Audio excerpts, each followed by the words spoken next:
안녕하세요. 사연을 시작하기에 앞서 구독과 좋아요 부탁드려요. 감사합니다. 사연 시작해 볼게요. 저는 결혼 10년 차에 접어든 평범한 가장이었어요. 아니, 평범하다기보다는 정말 행복한 남자였다고 해야겠네요.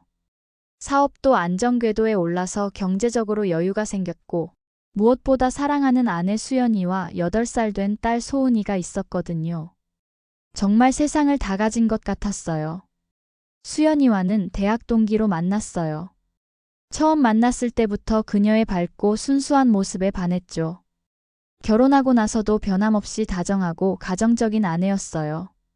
특히 소은이를 낳고 나서는 더욱 헌신적인 엄마가 되었죠. 저희 가족은 정말 완벽했어요. 아내에게는 언니가 한 명 있어요. 그런데 조금 특별한 가족사가 있었죠. 아내의 부모님이 재혼이셨거든요.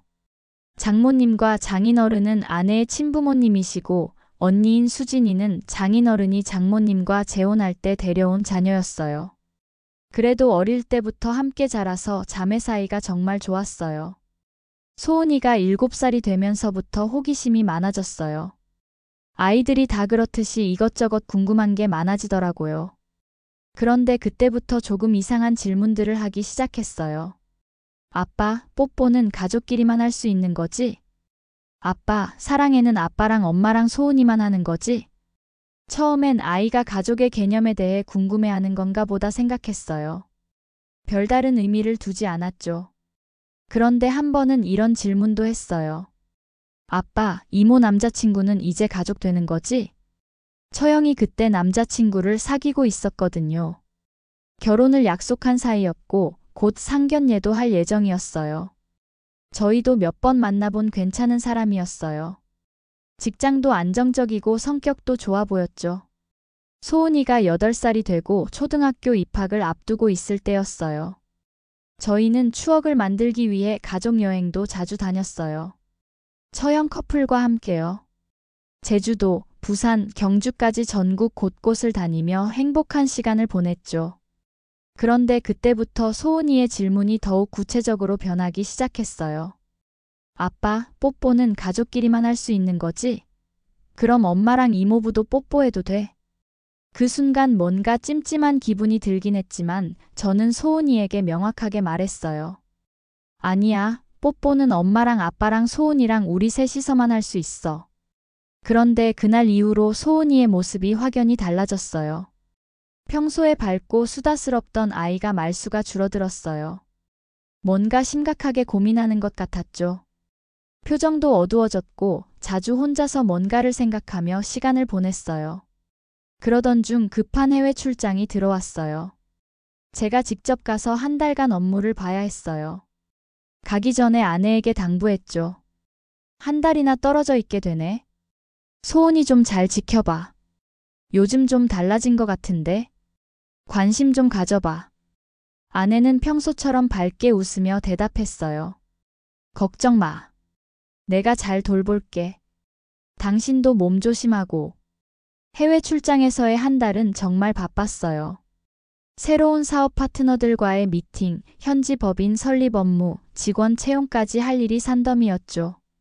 그래도 매일 저녁 화상통화로 가족과 안부를 주고받았어요. 아내는 변함없이 다정했고 소은이도 아빠를 그리워한다며 뽀뽀를 보내곤 했어요. 한 달 만에 한국에 돌아온 날 인천공항에서 택시를 타고 집으로 향했어요. 오랜만에 보는 집이 그렇게 반가울 수가 없었죠. 그런데 현관문을 열고 들어서는 순간 소은이가 제게 달려왔어요. 아빠. 그런데 뭔가 이상했어요. 평소보다 훨씬 간절하게 저를 붙잡는 것 같았어요. 그리고는 아내가 있는 거실 쪽을 힐끗 보더니 제 귀에 속삭였어요. 아빠, 나중에 엄마 몰래 비밀 얘기할 게 있어. 그 순간 가슴이 철렁했어요. 아이의 표정이 너무 심각했거든요. 하지만 일단은 아내와 인사를 나누고 출장 얘기를 했어요. 아내는 반갑다며 저를 맞아주었지만 뭔가 평소와 다른 느낌이었어요. 눈을 잘 마주치지 않았고 대화도 어색했죠. 저녁을 먹고 아내가 설거지를 하러 부엌에 간 사이 소은이가 제 방으로 찾아왔어요. 문을 살짝 닫고는 제게 다가와 말했어요. 아빠, 엄마 믿지 마요. 다 속았어요. 그 말을 듣는 순간 머리가 하얘졌어요. 뭔 소린지 도무지 이해할 수 없었거든요. 소은아, 무슨 말이야? 엄마가 뭘 어쨌다는 거야? 소은이는 눈물을 글썽이며 말했어요. 아빠가 없을 때마다 엄마가 이모부랑 뽀뽀했어요. 그리고 엄마는 맨날 다른 사랑이랑 전화하면서 사랑한다고 했어요. 뽀뽀랑 사랑해는 우리끼리만 하는 건데. 세상이 무너지는 것 같았어요. 8살 아이가 거짓말을 할 리는 없을 텐데 그렇다고 믿기에는 너무 충격적인 내용이었어요. 소은아, 확실해? 정말 그런 걸 봤어?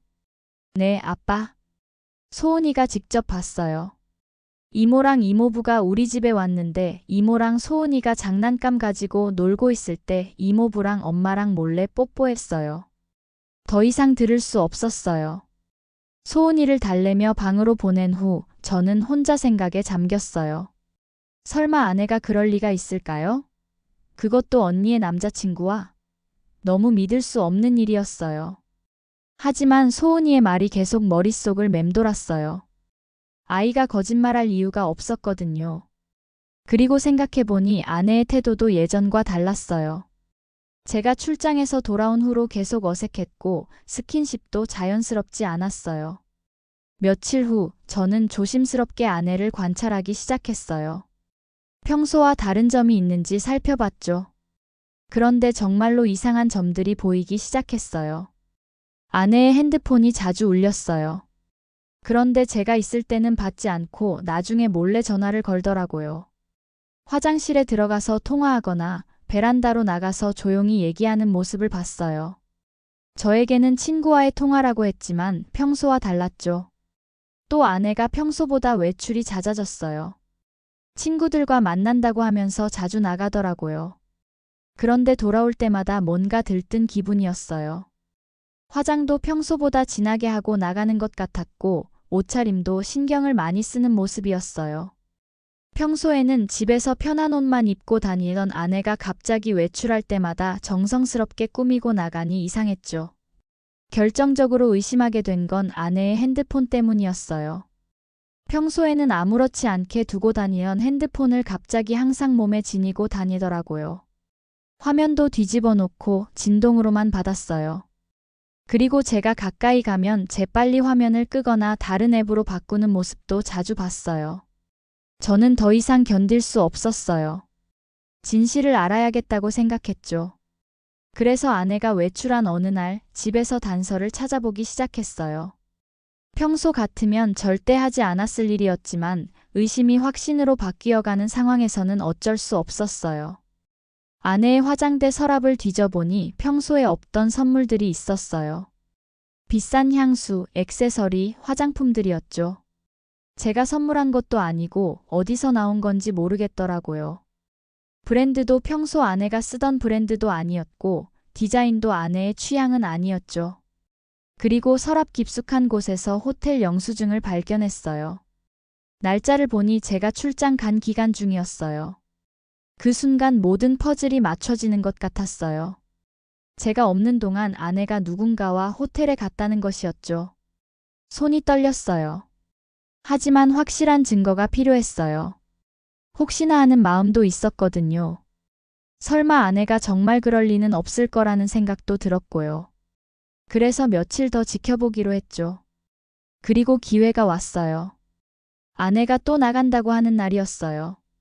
평소와 다름없이 아내는 언니랑 쇼핑하러 간다고 했어요. 저녁 늦게 들어올 것 같다면서요. 그런데 뭔가 들뜬 기분이었어요. 평소보다 더 정성스럽게 화장하고 새로 산 듯한 옷을 입고 나가더라고요. 그날 저는 아내를 따라가 보기로 했어요. 평생 이런 일을 해본 적이 없어서 가슴이 두근거렸어요. 멀찍이 떨어져서 어디로 가는지 확인해 봤죠. 그런데 아내는 백화점이 아닌 호텔로 향했어요. 그 순간 가슴이 철렁했어요. 그 호텔 로비에서 아내는 누군가를 기다리고 있더라고요. 소파에 앉아서 계속 핸드폰을 보면서 시간을 확인하는 모습이었어요. 그리고 잠시 후 그 남자가 나타났어요. 바로 언니의 남자친구인 김민우였죠. 둘이 만나는 모습을 보는 순간 머리가 하얗게 변했어요. 김민우를 보자 아내의 얼굴이 환해지더라고요. 둘이 반갑게 인사를 나누더니 함께 엘리베이터를 탔어요. 그 모습이 정말 연인 같아 보였어요. 그 순간 정말로 소은이의 말이 사실이었다는 걸 깨달았어요. 아내가 언니의 남자친구와 바람을 피우고 있었던 거죠. 믿고 싶지 않았지만 현실이었어요. 집에 돌아와서 저는 며칠 동안 고민했어요. 어떻게 해야 할지 막막했거든요.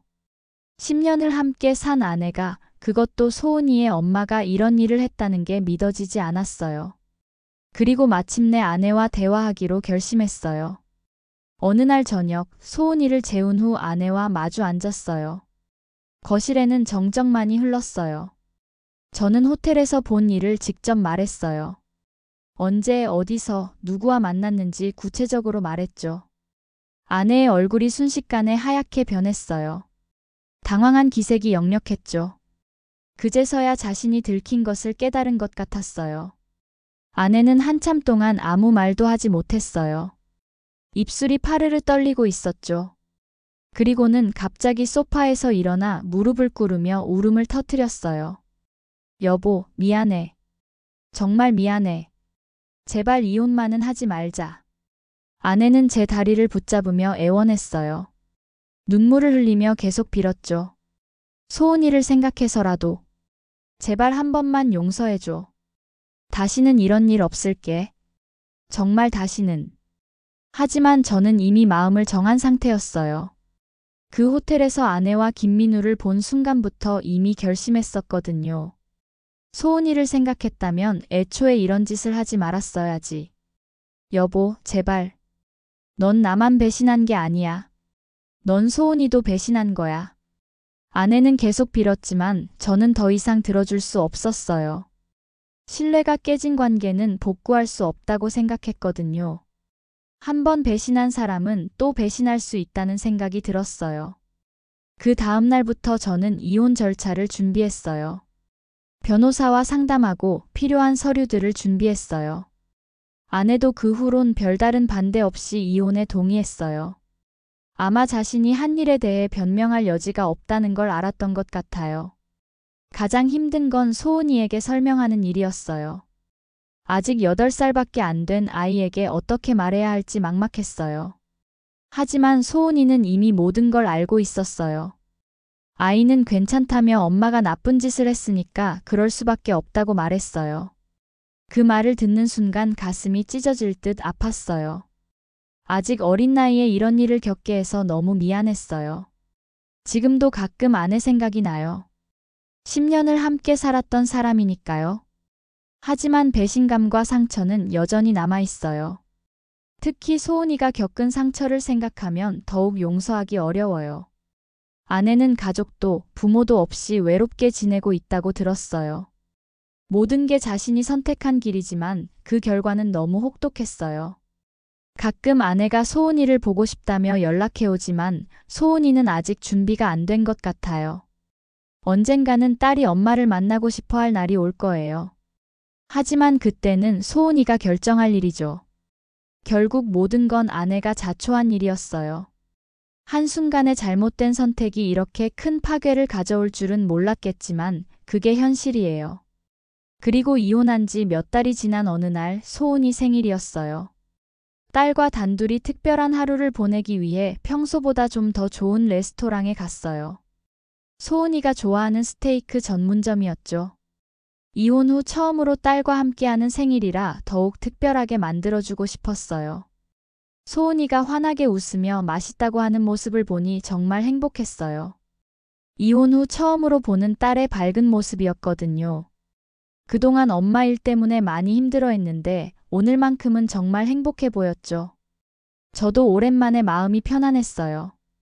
우리는 케이크도 시켜서 작은 생일 파티를 했어요. 소은이는 촛불을 끄면서 소원을 빌었는데 아빠랑 계속 행복하게 살고 싶다고 했어요. 정말 착한 우리 딸이었어요. 이런 일을 겪고도 이렇게 밝게 웃어줄 수 있다니 정말 기특했어요. 식사를 마치고 나오는 길이었어요.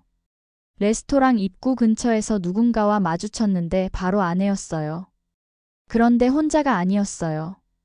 김민우와 함께 있었어요. 그 순간 정말 기가 막혔어요. 그동안 소은이가 보고 싶다며 미안하다며 연락해왔던 아내가 아직도 그 남자와 만나고 있었던 거예요. 아내도 저희를 보자 얼굴이 하얗게 변했어요. 당황한 기색이 역력했죠. 김민우도 마찬가지였어요.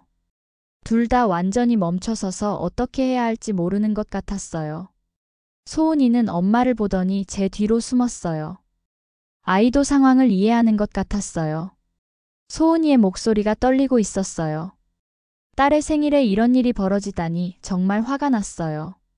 저는 소은이의 손을 꽉 잡고 그냥 지나가려고 했어요. 더 이상 볼 것도 할 말도 없었거든요. 하지만 아내가 저를 불렀어요. 잠깐만이라고 하면서요. 하지만 저는 돌아보지도 않고 소은이와 함께 그 자리를 떠났어요. 정말 한심했어요. 그동안 용서를 빌던 모습이 다 거짓이었던 거예요. 차 안에서 소은이가 조용히 엄마는 정말 나쁜 사람이라고 말했어요. 딸의 말에 가슴이 아팠어요. 아직 어린아이가 이런 걸 다 보고 이해해야 한다니 정말 안타까웠어요. 모든 걸 잃고도 여전히 그 남자와 함께 있다니 정말 이해할 수 없었어요. 가족보다, 딸보다 그 남자가 더 중요했던 모양이에요. 그 일 이후로 소은이는 더 이상 엄마 얘기를 하지 않았어요. 아마 완전히 실망한 것 같았어요. 저도 마찬가지였고요. 그동안 혹시나 했던 마음도 완전히 사라졌어요. 정말 기가 막혔어요. 딸의 생일날에 그것도 저희가 행복하게 외식하고 나오는 자리에서 그런 모습을 보게 되다니요. 아내의 언니는 그 후로 다른 사람과 결혼했어요. 좋은 사람을 만나서 행복하게 살고 있다고 하더라고요. 장모님과 장인어른도 아내와는 연을 끊고 지내고 있다고 하더라고요. 저는 이제 소은이와 함께 새로운 삶을 살아가고 있어요. 상처는 아직 남아있지만 시간이 약이라고 하잖아요. 아내의 선택이 가져온 결과는 너무 컸어요. 단순한 불륜이 아니라 가족 전체를 파괴했거든요. 특히 어린 소은이에게 준 상처는 평생 남을 것 같아요. 하지만 우리는 살아가야 해요. 아픔을 안고서라도 앞으로 나아가야 하는 거죠. 저는 이제 더 이상 과거를 돌아보지 않으려고 해요. 소은이와 함께 만들어갈 미래에 집중하려고 하죠. 그게 우리 둘 모두에게 좋은 일이니까요. 저와 소은이에겐 비록 상처가 남아있지만 서로가 있기에 이겨나갈 수 있어요. 그리고 언젠가는 정말 행복한 날들이 올 거라고 믿어요. 제 긴 이야기를 끝까지 들어주셔서 감사합니다. 구독과 좋아요, 알림 설정까지 잊지 마세요.